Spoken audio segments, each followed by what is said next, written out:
Mas é raro, né? Normalmente a gente tem coisas mais remotas para ver. Os pressupostos, né? O que a gente leva em conta? Reencarnação, né? Que a gente tem mais de uma vida. Não necessariamente a pessoa precisa acreditar. Né? Eu já tratei evangélico, já tratei ateu, sem problema nenhum. Né?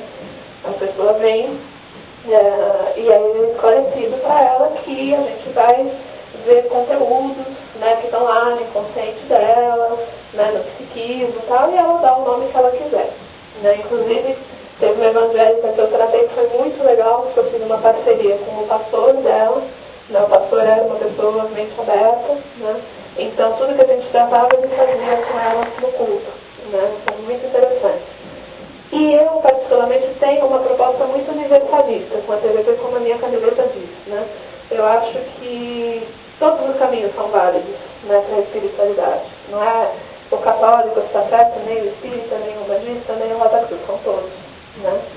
E bom seria se todos colaborassem, né, uns com os outros, todos, né, compactuassem, você poder ir num lugar e no outro numa boa. Né? E eu acredito que a gente está caminhando para isso. O mestre Tomás considera, Tomás considera todos, mas um que eu tenho muita afinidade é Ramachis, e Ramachis fala muito do universalismo, né, da gente buscar todos os caminhos juntos, né, está tudo junto. Tem vários movimentos acontecendo nesse sentido. Então é um pressuposto, mas não quer dizer que a pessoa precisa acreditar. Eu preciso acreditar para saber o que eu estou fazendo, né, porque eu vou lidar com várias questões, eu preciso saber de onde está vindo aquilo. Por exemplo, além das vidas passadas, às vezes acontece de aparecerem extraterrestres na terapia. Hoje mesmo, de manhã, eu tratei um rapaz que ele estava com uma influenciação de um ser vindo de Plutão. Se eu não acredito, como que eu vou tratar ele? Né? Ele já saiu, né? O que foi isso? Né? Então eu tenho que dar um respaldo para ele poder entender o que está acontecendo. Lei do karma. Lei do karma não pensando no karma como aquela coisa chicotinho, sofrimento, e eu preciso sofrer e tal. Lei do karma, ação, reação.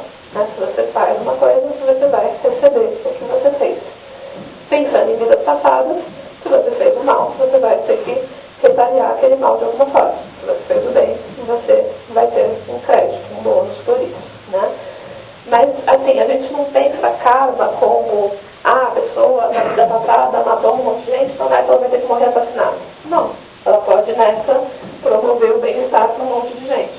Ela vai estar fazendo o mesmo trabalho do que se ela sofresse fisicamente a mesma coisa. Configuração de opostos psíquicos. Ou seja, apesar do nome difícil, é simples. É pensar que a gente teve vidas pobres, vidas ricos, vida bem, vida mal, vida homem, vida mulher, vida padre e vida prostituta. Né? A gente vai vivenciando os opostos, né, no decorrer das vidas até atingir um equilíbrio, que é o nosso trabalho hoje. Né? Hoje é uma encarnação que a gente é muito beneficiado. Né? Hoje em dia a gente liga a internet, vai na livraria e tem lá acesso a informações que antes estavam nos tempos iniciados, porque tinha que fazer uma iniciação e levar 20 anos para saber. Então, na verdade, hoje é a encarnação do vergonha na cara. Né? A gente só não melhora com isso no que vem, né? Porque está tudo aí disponível para a gente. Vou deixar um pouquinho. E a possibilidade de ressignificar os conteúdos, ou seja, a gente parte do pressuposto que aquilo aconteceu, que foi negativo, mas que é possível transformar, né? Que a gente não precisa carregar aquela mochila pesada pro resto da vida. Aquilo é possível de transformação. Porque pensar o contrário seria pensar que Deus não é justo. Né? Se a gente fez algo errado e a gente está aqui reencarnado, a gente tem a chance de mudar. Né? Nesse sentido, se vocês lerem a codificação do Espiritismo, em momento nenhum Kardec fala que a pessoa tem que sofrer, né? Nada disso. Mas tem alguns dirigentes que acabam distorcendo isso. Né? Eu assisti muitas palestras por aí e a gente ouve essas coisas, né? Tipo, o seu casamento é ruim, mas você tem que aguentar até o final, porque você tem que sofrer e resolver o karma que você tem com o seu marido. Né? Tá, não é mais fácil a gente buscar qual é esse karma, né? O que um fez do outro, o que um tem que aprender do outro. Né? Não que seja acabando de separação, né? Óbvio que se está casado, o ideal é continuar casado. Mas tem casais que eu assisto no consultório que eles crescem muito mais separados do que eles continuassem juntos. Né? muito relativo, né? Na verdade, a regra número 1 de TVP é que nada é o que parece, cada caso é um caso, e a gente tem que avaliar a ficha toda kármica da pessoa com cuidado, né? Porque conforme a gente vai fazendo as regressões, vai ficando cada vez mais claro que cada psiquismo é único, na forma de articular as coisas, na forma de significar as coisas. E aí entra todo o nosso contexto social de hoje, né, família, todas essas coisas, que cada família se organiza de uma forma também. Então o trabalho do terapeuta é entrar junto com a pessoa no mundo dela para ajudar. Para que serve a TVP? Fobia. Fobia, medo de escuro, medo de qualquer coisa, né? Tudo é fobia. Fobia é uma das coisas que cede mais rápido com TVP, porque normalmente está ligado a uma situação específica, né? Então, vamos supor, a pessoa tem medo de faca, foi assassinada com uma faca, né? A gente vai lá, harmoniza a situação e normalmente o medo cede, né? Uma coisa que é importante com TVP, para quem conhece mais ou menos, né? O autor que fez a TVP mais famosa foi o Brian Weiss, né? O Brian Weiss. Muitas Vidas Muito Netas, O Amor é Real, acho que todo mundo leu, né? É maravilhoso, o Brian Weiss escreve, é uma beleza, é fantástico. O único problema dos livros dele, que ele mesmo em entrevista já deu para trás com isso, é que acaba passando a ideia de que uma sessão resolve, né? Você vai lá, faz uma sessão e pronto, acho maravilhoso. Não é assim que funciona, né? Em média, a gente trabalha com de 8 a 18 sessões, né? A gente passa 9 meses de terapia. Se for pensar em termos de terapia, isso já é super pouco, né? Porque terapia é normal de fazer 1 ano, 2, 3, psicanálise de 10, 15, né? Porque a psicanálise nem tem proposta de cura, né? A proposta da psicanálise é a gente se conhecer, né?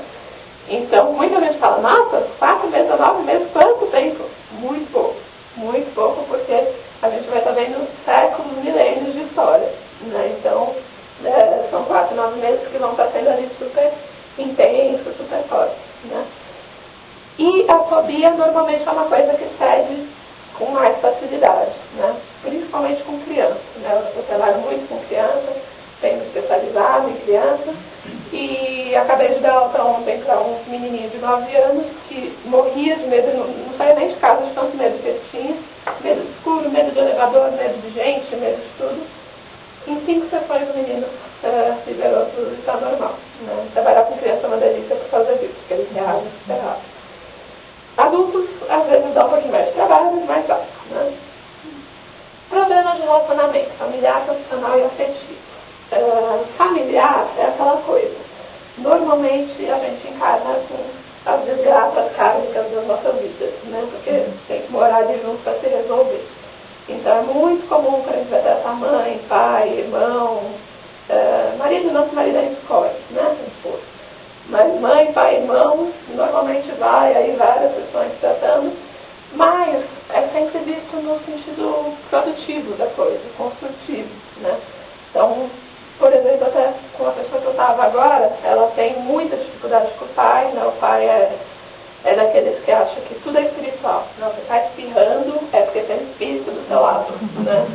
Se você está passando mal, é porque você não foi no centro ontem, né? E eles dão uma fanatizada, sem que sabe que tem coisas espirituais, tem coisas físicas, né?